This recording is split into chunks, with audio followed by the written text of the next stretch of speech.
ያየሁት ነገር ጠላት ያሰምረው ያድነኛል ፈጥኖ በመንገድ ወጥቶ ሚካኤል ኃያሉ ክንፎቹን ዘርግቶ ብዙ ልጆች አሉ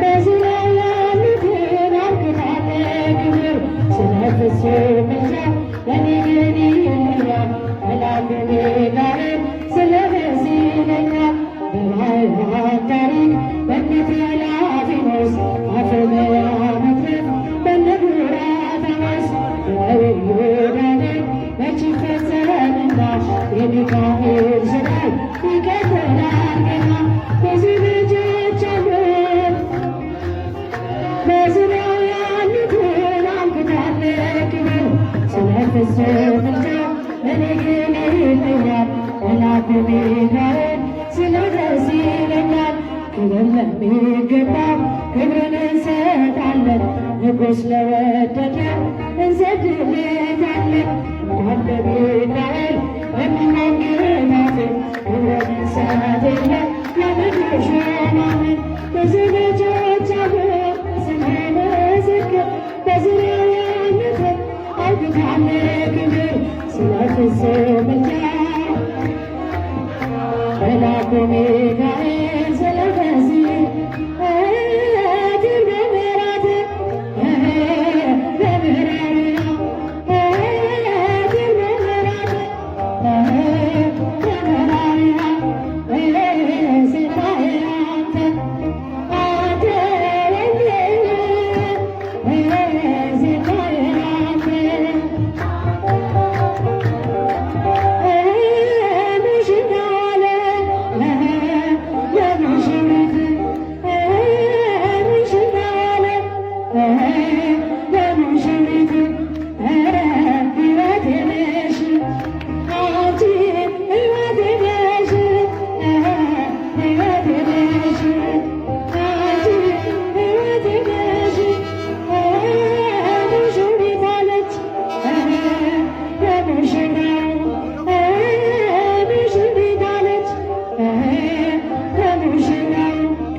በእውነት ይህን ወንድማችን እንኳን ደስ ያለ ልትሉት ይገባል።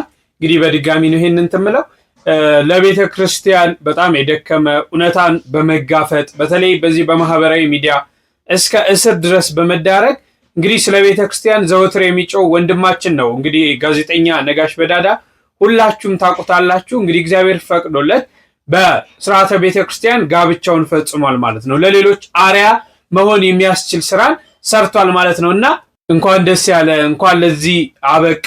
ደግሞ ከዚህ በላይ ደግሞ የቅዱሳን አምላክ እድሜ ሰጥቶ ቤተክርስቲያን የምታገለግልበት በትዳር በህይወት ሁሉ እግዚአብሔር ቀድሞ ኑሮውን ሁሉ ሙሉ እንዲያደርግልህ ተመኙለት። እንግዲህ የቤተክርስቲያናችን ልጅ ነው።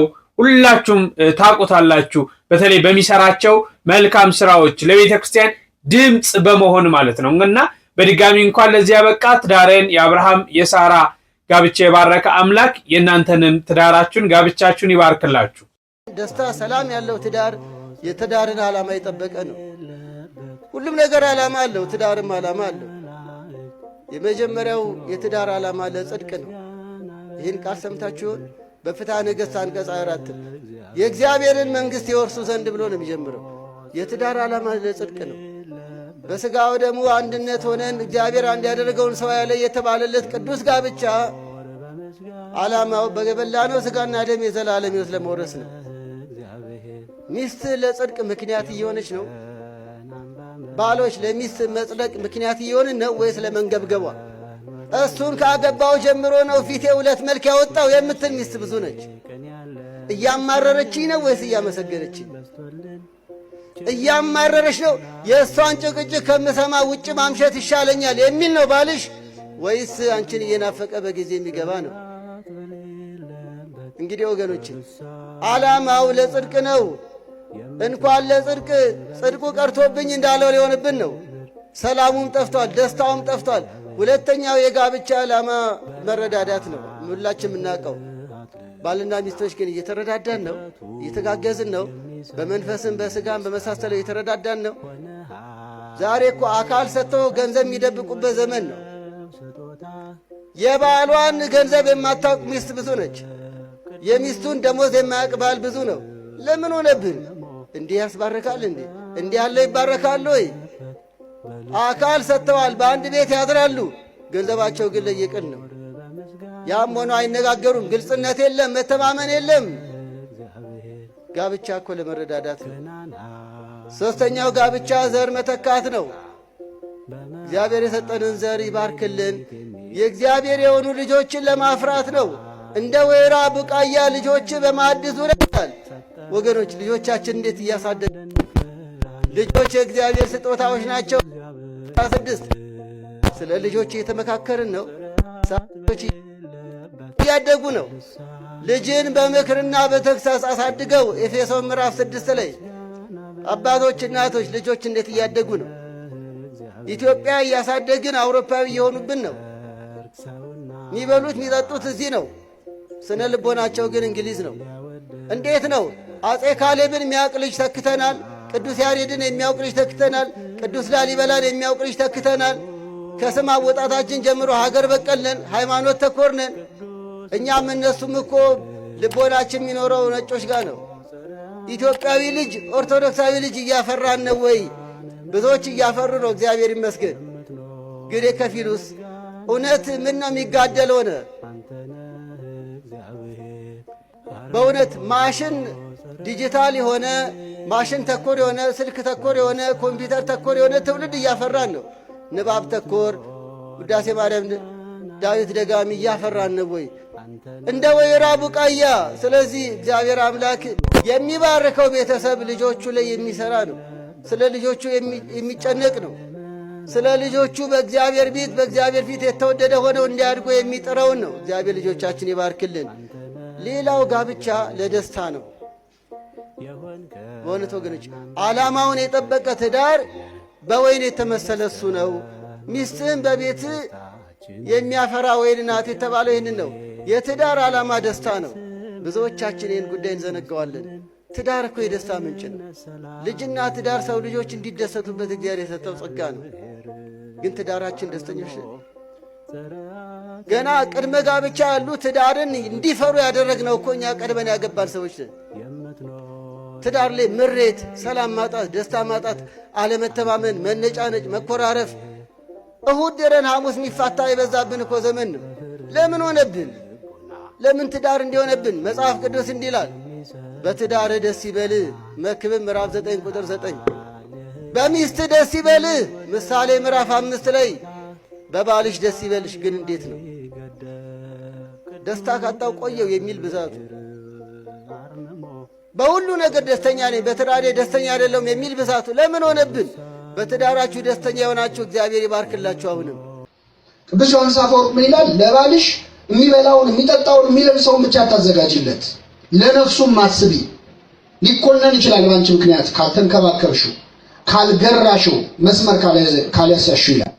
ያንቺ መገዛት፣ ያንቺ መታዘዝ፣ ያንቺ ትህትና ሽልማት ጸጋ ሊያስገኝልሽ ይችላል። ደግሞ በትዕቢት የምታስተናግጂው ከሆነ ደግሞ ልትኮነኝ ትችላለሽ።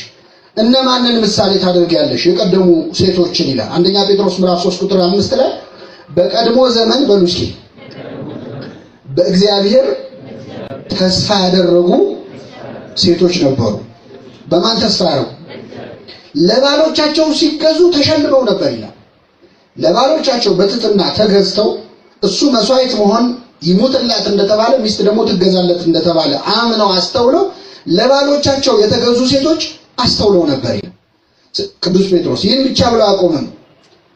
አንደኛ ጴጥሮስ 3:1-2 ድረስ ሚስቶች ሆይ ከባሎቻችሁ አንዳንዱ ለትምህርት የማይታዘዙ ቢሆኑ፣ ለእግዚአብሔር ቃል የማይታዘዙ ቢሆኑ በፍርሃት ያለው ንጹህ ኑሯችሁን እየተመለከቱ ያለ ትምህርት በሚስቶቻቸው ኑሮ እንዲገኙ ተገዙላቸው። የመጨረሻውን ቃል አብራችሁ ይበሉ። ያለ ትምህርት በሚስቶቻቸው ኑሮ እንዲገኙ ምን ማለት ይመስላችኋል?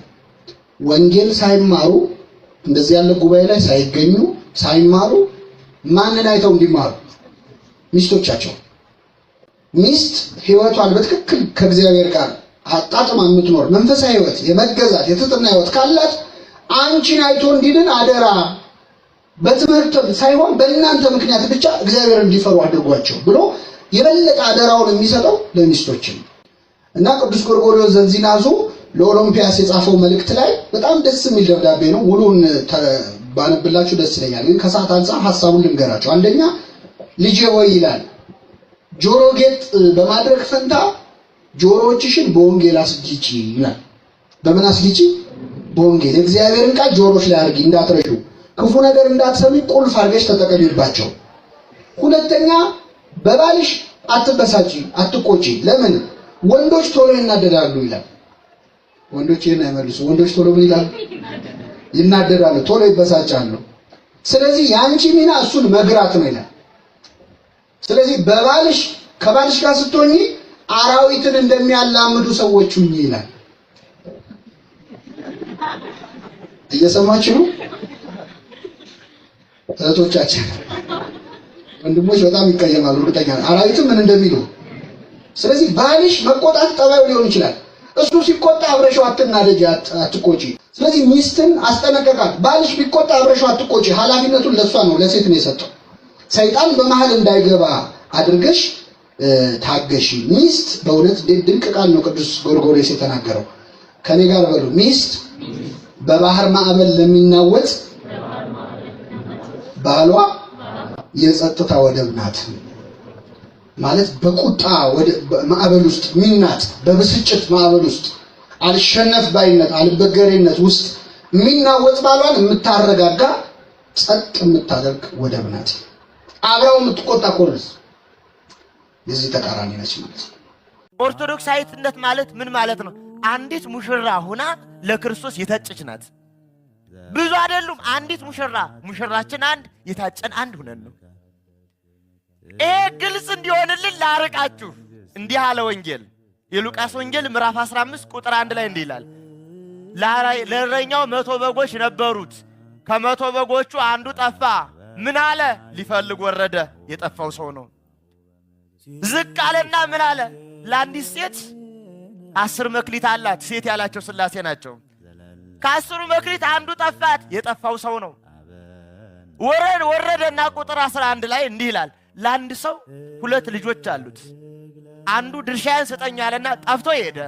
2 ልጆች መላእክትና ሰው ቅዱስ ቄርሎስ ወይም ማሪሳቅ አስተሐሙታው አብያን ከመዘለኑሳን መላእክት እንደ ታላቅ ወንድም እኛ እንደ ታናሽ ወንድም ነን ይላል። ራዕየ ዮሐንስ ምዕራፍ 19 ቁጥር 9 ላይ እንዲህ ይላል። ያጠቃልልና ሁሉን ሙሽራይቱም ያማረ ልብስ ትለብስ ዘንድ ተሰጣት። ልብሱ ማን ነው? ክርስቶስ። ሙሽሪት ማናት? ምእመን። ስንቱና አንድ። ዛሬስ ምንድን እጮኛ የታጨን በስጋው በደሙ ያጨን አንዲት ሙሽራ ለመሆን ምንጓዝ አንዱን ሙሽራ ምንዋሃድ አካል ነን። አንዱን ምትዋሃድ አካል ከሆነች ብዙ አይደለችም። ሙሽራ አንድ ነው። ወሩካቢውም ሰሚያ ቃለ እግዚአብሔር ሊቁ አባ ጊዮርጊስም በመጽሐፈ አርጋኖን በዚህ ዓለም ወንድና ሴት ተጋብተው ሩካቤ ፈጽመው ልጅ ያስገኛሉ። የበጎ ሰውነት የክርስቲያኖች አንዲት አካል ሙሽርነት ግን ሩካቤው አለ ቃሉን መስማቷ ነው ይላል።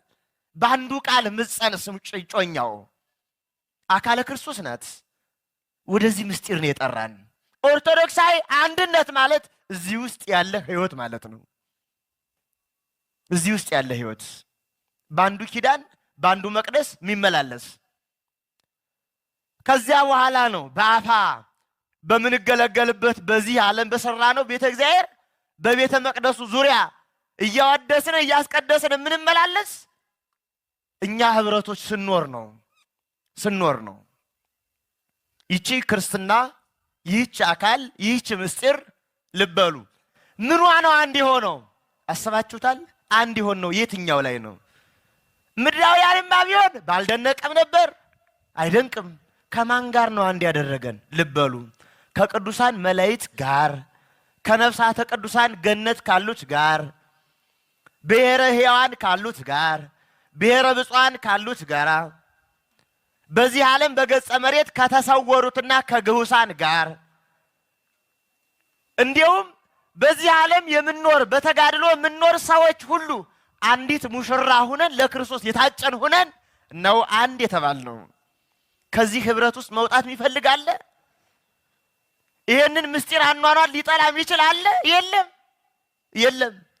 ኦርቶዶክሳዊ አንድነት እንዲህ እያለ ይቀጥላል። እንዲህ እያለ ይህች ህብረት ደግሞ ምስጢራዊት ናት፣ ጸሎታዊት ናት፣ ሰማያዊትና መንፈሳዊት ናት፣ ከተቋም ውጭ ናት፣ በህይወቷ የምትገለጽ ናት። የክርስቶስ ማደሪያና ዙፋን ናት አይደለ? ማን? ምእመን። የት ያለች ይህች? የት ያለች ይህች? ታዲያ አንዲቷ ቤተ ክርስቲያን ውህድ የተዋሃደች ግንጥል አይደለችም። ኦርቶዶክሳውያን በእንዲህ ያለ ምስጢርና ልልና የተጠራን ሰዎች ከጊዜ ወደ ጊዜ ከዘመን ወደ ዘመን የአንድነት ህይወት እየጠፋብን ትናንት የነበረ የኦርቶዶክሳውያን ሀብትና ልልና እየተለየብን መጥተናል። ላስታውሳችሁ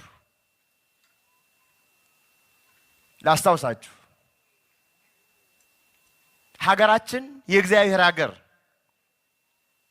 የእግዚአብሔር ዙፋኑና የቸርነቱ መገለጫ ይህንን ምስጢር ጥንቅቅ አድርጋ ትረዳ የነበረች መረጃዋ ምንድነው? መጀመሪያ አንድ ዙፋን ነበራት፣ ይኸውም ንጉሠ ነገሥት ነው፣ የእግዚአብሔር ምሳሌ የሆነ። ሁለተኛም አንድ ስርዓትና ምስጢር ነበራት፣ ይኸውም ዛሬም ያለ ግን እየደከምንበት የመጣን የክህነት ኃይልና የምስጢር አቀባበል ስርዓት ነበራት። ክብሯ ገናናነቷ ባይድ ያልነካው ድንግልት ናት። ድንግልት ነውር ነቀፋን ያልተለማመደች ነበረች። ከማን የተቀዳች? ከዚህኛዋ ሰማያዊት ምስጢር አንድነት የተቀዳች ህይወት ናት። የተቀዳች ምንጯ ሁሉ ጥሩይ ነው፣ የጠራ ህይወት ነው። እንደ ምድራዊነት በዚህ ዓለም ትሰራለች፣ እንደ ሰማያዊነት ተዘጋጅታ ሰማያዊን ዓለም በተስፋ ትጠብቃለች።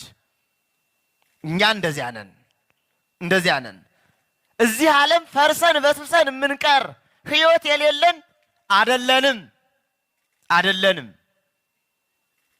ብላ ጠጣ ነገ ትሞታለህ አንልም።